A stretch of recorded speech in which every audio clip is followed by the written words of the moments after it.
Hey, we are in a side-by-side with our friends Michelle and Todd, and we are on our way to the top of Hualalai. We've been thinking about doing this since 2005, trying to figure out how to get to the top and see the caldera. And we have discovered an amazing tour opportunity where a person who actually is a steward of the land is going to show us what is all going on up there. So we are excited to take you on this epic hike.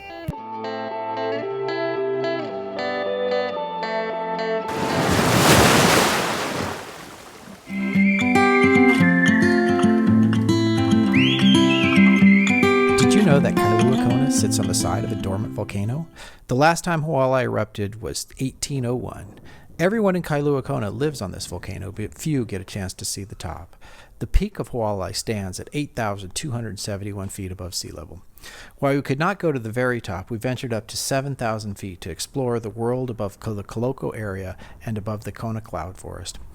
Hiking up the mountain can only be done if you have permission from Kamehameha schools or if you go on a guided tour. We have had this tour on our bucket list for years. We finally had a chance to peer into the caldera, craters, cracks, and crevices with Kimo, our guide from Uluha'a Hualalai, a conservation and education nonprofit working to steward the land. We invited our fellow adventure friends to join us for the ride up the mountain in a Polaris and a mile hike each way to the craters. Our guide Kimo, whose family has worked on this land for generations, pointed out the various tree species. Healthy ohia was abundant, and a'ali'i, which was used for healing and pain relief and is now used for leis. Kimo stopped at the Duarte family cabin his grandpa built, and where he spent the best days of his childhood, always dreaming of a way to make a living on the land. His love for the stewardship and sharing of this special place is apparent in all of his stories and knowledge. We rode to the trailhead for a moderate hike along the old lava goat trail. The goats that once lived there grew to be a destructive herd of over 1,000, making new plant growth almost impossible.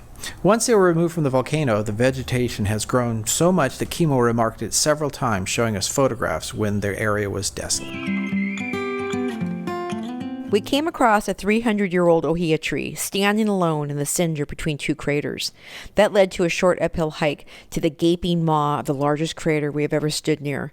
The crater was so large and deep, it almost gave me vertigo just to try and go to the edge and peer in. I almost wished there was a railing, so I could really look into and see the bottom of the crater. Looking up, I had an amazing view of Haleakala on Maui across the channel, and we can see the snow on top of Mauna Kea.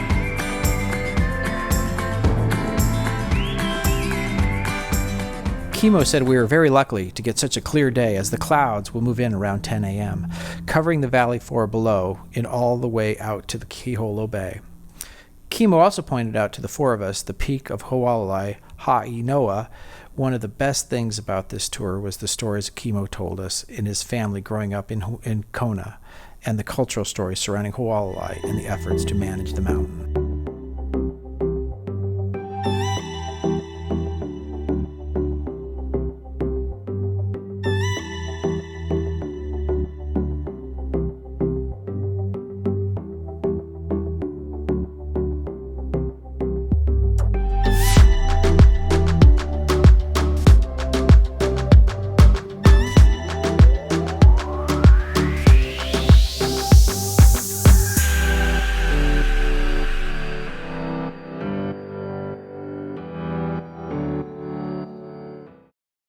After the tour, we all picked a spot to plant a koa sapling, with each couple giving a koa a new home to grow up into.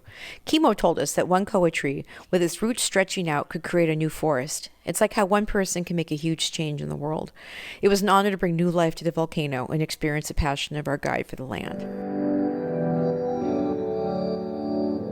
Book a tour if you can. It was one of the best experiences we've had on the island.